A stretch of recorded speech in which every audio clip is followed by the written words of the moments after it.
So, um, there's a lot going on right now. I made a separate video about that, but you know, I still really want to watch these movies, and I'm not just going to stop doing entirely what I'm doing to support what's currently going on. Because I feel like just because you support something doesn't mean you have to completely stop doing whatever it is you're doing. So I'm going to keep watching these movies, and I'm going to keep making these videos. I only need to make 4 more and watch. No, hold on. 5 more videos. This is the 5th, I think. I don't know. I need to still make a few more videos. But this is my Antman and the Wasp video, and hopefully I'm going to watch Thor Ragnarok today. Then after Thor Ragnarok, my mom and I, mostly my mom, she's going to write down everything that happens, everything important that happens in each of the 20 movies leading up to Infinity War. And she's going to write down like what characters are introduced, Infinity Stones, what's the plot of the movie, basic stuff. So when she watches Infinity War, she can kind of like refresh her memory and be like, all right, cool. So this is, what kind of happens, kind of, sort of, So obviously I'm going to help her out with that because she said she couldn't do it alone. She's like, I need you to help me because this isn't my stuff. So I was like, hell yeah, I'll help you. This is going to be awesome. So it's going to be a while between my Thor Ragnarok video and my Infinity War video. And then hopefully for Endgame, I'm going to kind of like interview her, ask her questions before Endgame. And then we're going to watch the movie. And then I'm going to ask her some questions after Endgame. And I'm going to record the whole thing. And I'm going to try and translate it in Spanish on the subtitles. I don't know how to do that yet. I'm going to ask one of my friends to help me out. Because he said you have to do it manually. So I'm going to try and figure that out. But anyways, on to the review. Antman and the Wasp. I started making this video a few days ago, but then my mom called me like halfway into the video, and I had to go do stuff, and then I just got super busy, and I was like, I have to start over. I can't edit yet, but I didn't like how they dumbed down Scott Lang. I know in the first movie and in Civil War he was seen as, I completely forgot my Stanley.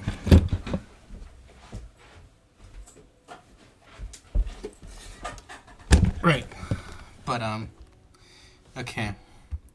So in the first Ant-Man movie and in Civil War, Scott Lang was kind of like a funny character, and I thought that was great. That was awesome, And in Ant-Man and the Wasp, he was still also a very funny character. But the thing is, they kind of made him the butt of the joke. They dumped him down significantly so that he could be laughed at, not laughed with, if that makes any sense. Because whenever I watch these movies, I kind of just watch them like just like that, and I have to watch them a few more times to kind of pick up on certain things that I didn't notice the first time. Because the first time I just watched them, they're like, wow, And I remember I have this super awesome math teacher from high school. He's super cool. He's like a really big nerd. He's like a really big geek as well. There may be, I don't know, geeking nerd. I don't know, but he's super awesome. Okay, like he is the coolest ever. Like I love watching these movies, and then like one of the first things that comes to my mind, like I need to go to my high school and I need to talk to him about this movie because he's like, I'm telling you, he's like a really big like nerd when it comes to stuff like this, and like I love talking to big nerds about this. So when the movie came out, it came out in July, so I don't know when I saw him, but I know I saw him after the movie came out, and I was talking to him. And the thing is, he's an adult. He's like about 10. I don't know how much older he is than me, but he's for sure like an adult. So he notices other things. He's very attentive. So he notices things that I don't really notice, and then he tells me, and I'm like, huh, I didn't notice that before. So we were talking about Ant-Man and the Wasp, and he mentioned that they had dumbed down Scott Lang, and I didn't notice this at first, and I was like, no, they didn't. And like after a while, like he started pointing out some things, and I was like, oh my god, you're right, they did. And then when I was watching Ant-Man and the Wasp with my mom, I noticed. I mean, I had noticed beforehand, but I was like really looking for it this time, you know. And they really did dumb him down significantly. And that's not cool. Scott Lang is fairly smart. He's not the smartest person in the room, but like he's very, what's it called? Innovative? No. He's very resourceful. He can think on his feet. Like I really liked in the first Antman movie when he needed to do the thumb lock. Like he knew what to get. Like, he's like, you know, like he can think on his feet. So I like that. And also he was messing around with the regulator, with the Antman regulator. So like he knew what he was doing. Not entirely, granted, but he had an idea. He just kind of wanted to test things out, and he was like, "Oh, okay, cool." So like he knows how to work that kind of stuff. And in Endgame, you kind of see him kind of come up with the idea for time travel and to use some of Pym's technology, and he kind of knows, has a rough idea on how to use it. But sorry. But yeah, they really dumped him down here, just to make him the butt of the joke, which they didn't have to. Another thing that I really didn't like about this movie, there were three things. I think there were three things. There are some things that keep me up at night. Time travel paradoxes.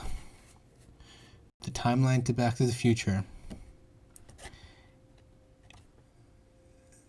Oh, and the 8 years later from Spider-Man Homecoming, but that no longer keeps me up at night. It's just mostly those two things. Time travel. If I think about time travel before I go to sleep, I go to sleep like really late and I wake up like super tired and like never again will I think about time travel at night. But that's never true. I do it a lot. Not that often, but I still do it enough where it's kind of like it's draining. But I think about time travel paradoxes and Back to the Future timelines and the 8-year jump, because during the 8-year jump I was trying to like figure out where it goes in the timeline, and for Back to the Future I'm like, all right, how does it all work, how does it all flow together, and like are there any like contradictions, and there's like a ton of them, and I'm like, all right, how can this make sense? But then like it just kind of goes on and on and on and on, and I just can't figure it out. And for time travel paradoxes I try to see if I can for any reason solve them. I cannot. But I still think about them. Like, how does this make sense? Like, it makes sense, but it doesn't, you know? But one of the other things that kind of it's on that level, you know? Like it bugs me, but it doesn't keep me up at night. The quantum realm logic. In the first Ant-Man movie, it says Hank Pym says that there is no time or space in the quantum realm, and in this one, Janet Van Dyne is like significantly older, okay? Like, according to that logic, she shouldn't have aged. And there was like a window of how, like a 15-minute window of where they can get Janet Van Dyne and for how long. And the window doesn't make any sense. I'm sure maybe there's some logic to it that I just can't think of. I'm sure maybe someone has figured it out, but I have not figured it out. And I'm just thinking about it, like it doesn't make sense. It contradicts one another. Like, you can't make a rule in one movie and then just kind of like break it apart and build a new rule in the second movie, and just kind of like, you know, it bugs me. It really, oh my god, it really bugs me. But yeah, the quantum realm logic. I've noticed I've been saying "but" a lot, and I think about the How I Met Your Mother episode where Robin Scherbatsky is a news anchor, and I think she does the news at like 3 a.m. and like 10 Mosby's college students drink whenever she says "but," and it's a drinking game. I thought that episode was hilarious. Why did I write Janet Van Dyne? I forgot why I wrote Janet Van Dyne. I know this is what I liked. I guess I like that they had Janet Van Dyne, that they had like the originals, the OGs, and were they around in the 60s? I actually don't. Let's see. The Avengers in the comic books debuted 1963, 36, 73, 63. No, I think the. No. Okay. Yeah. They were around the 80s, weren't they? I'm really sorry about this. Mm-hmm. Yeah, 87. That's when they were kind of like, when that's when Antman and the Wasp were a thing. So they weren't, it wasn't 63. So I thought that would have been cool if they were like around the same time. Like the Avengers comic book was supposed to come out. But it wasn't. Um,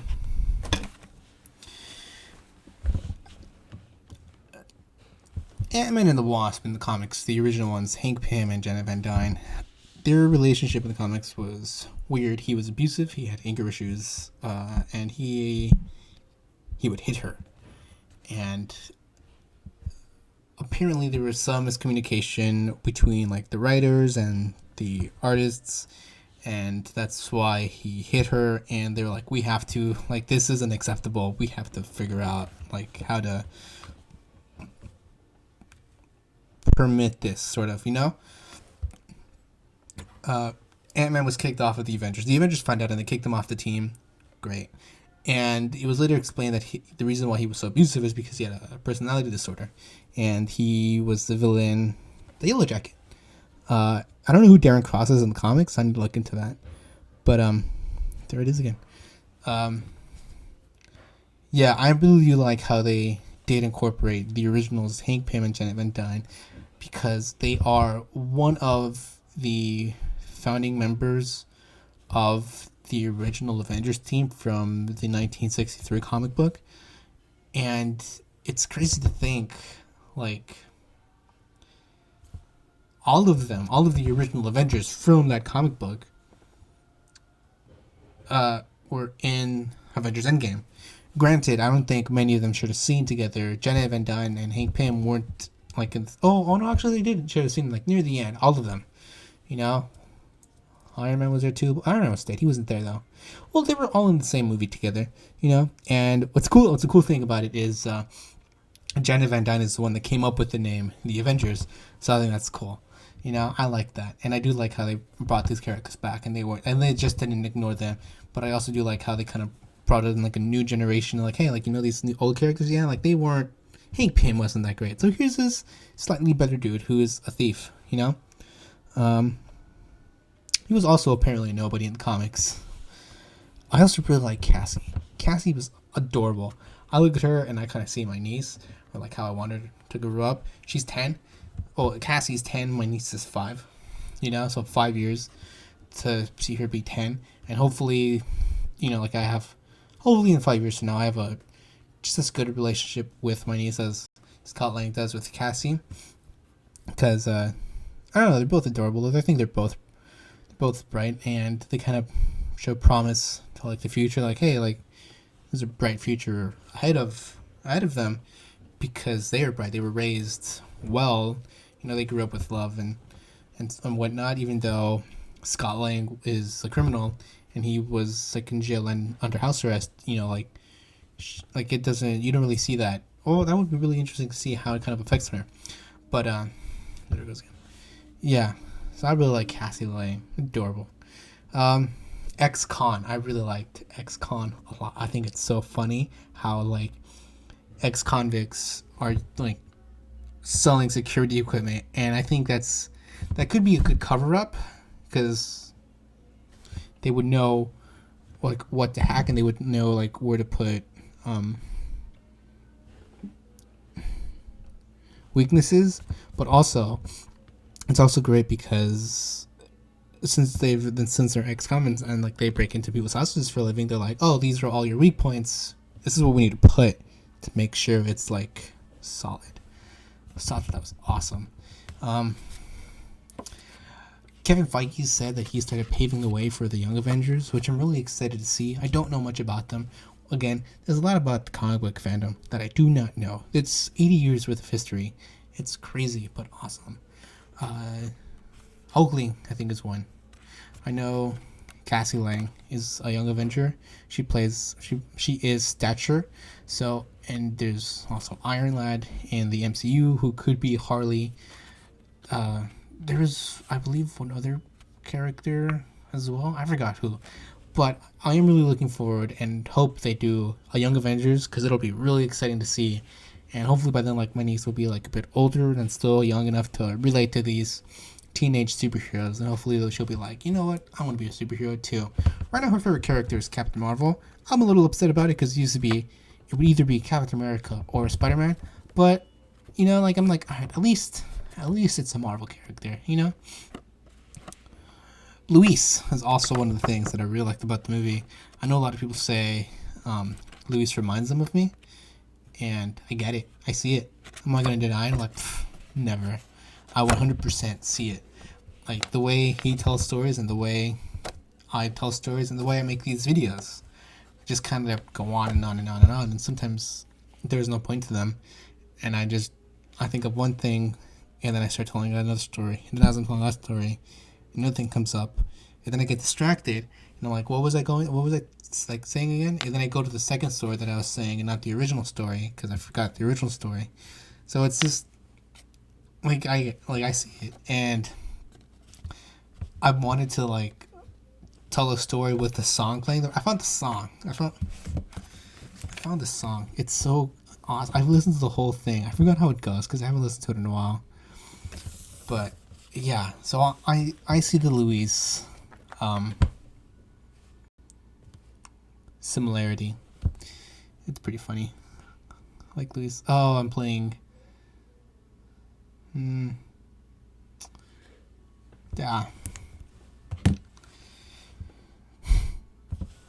Right. Another thing that I thought was interesting was there's no real villain in the movie. Like, obviously, there's Ghost, and she was kind of portrayed during the trailers as the antagonist, the main antagonist, because she was the only one with superpowers. But really, she just had a different agenda. And even Sonny Birch, he wasn't really that much of a villain. He just had a different agenda as well. If anything, the main villains were probably his buyers, which nobody really knows who they are. It could possibly be the same guys who bought the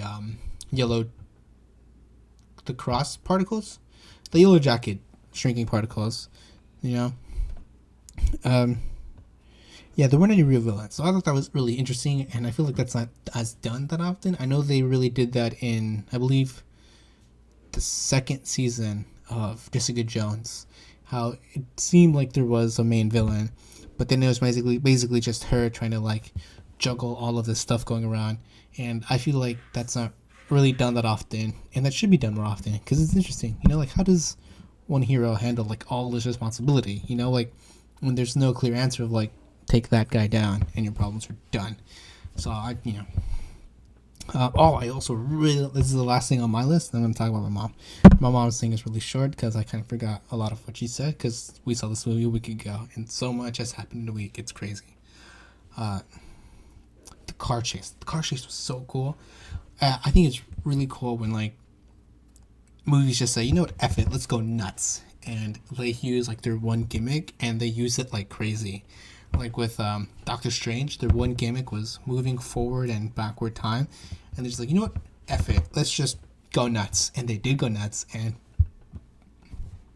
I think they had, in my opinion, they had one of the most interesting fight scenes, third acts, with everything going back in its spot.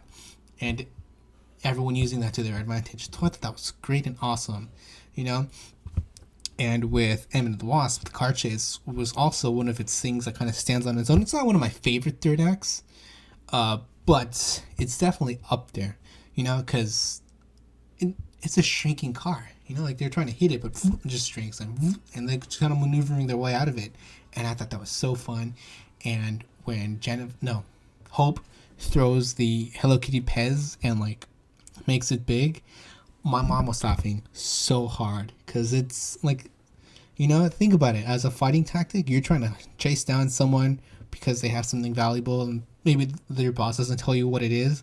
And you just see a giant Hello Kitty Pez coming at you like, I did not sign up for this. Okay? So I think that's like the car chase was just hilarious. And I love it every single time. I love it when Luis opens up the Hot Wheels car thingy and he sees all the cars and he says like, I love you, Dr. Pym. But he says it in such a way where it's so adorably hilarious and it's so him. Louis is definitely by far one of my favorite characters. Okay, so I think that's it on my behalf. I guess I can say that I do like how they kind of tie in with the whole Civil War thing and him being under house arrest. Only thing is, I don't really know where in the timeline it falls in place. And in my head, I feel like it takes place, like the movie takes place probably like a few weeks before Infinity War, and the end credit scene happens like directly during Infinity War. And like I feel like Infinity War, like so many things happened so quickly, where like they weren't able to like hear about it, or they were all busy building the quantum tunnel in the ex-con car. So yeah. But what did my mom like? My mom liked ex-con as well, because why did she like it again?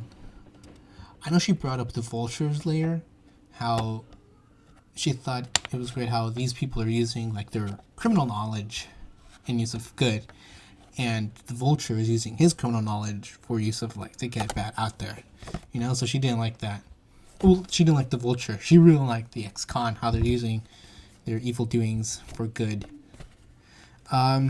She really liked Scott Lang's relationship with Cassie, and how like you kind of see that it's growing stronger, and the families feels more comfortable with him being around her, even though he's under house arrest, and they seem very understanding of his circumstances, and you know she's like, that's great, like that, like their relationship deserves some like the support it's getting. Oh yeah, I already wrote that down.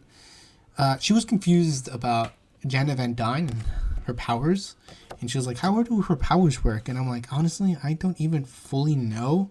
She just shows up at the end, and I never see her again. And she was like, what do you mean you never see her again? And I'm like, I just stopped talking, you know.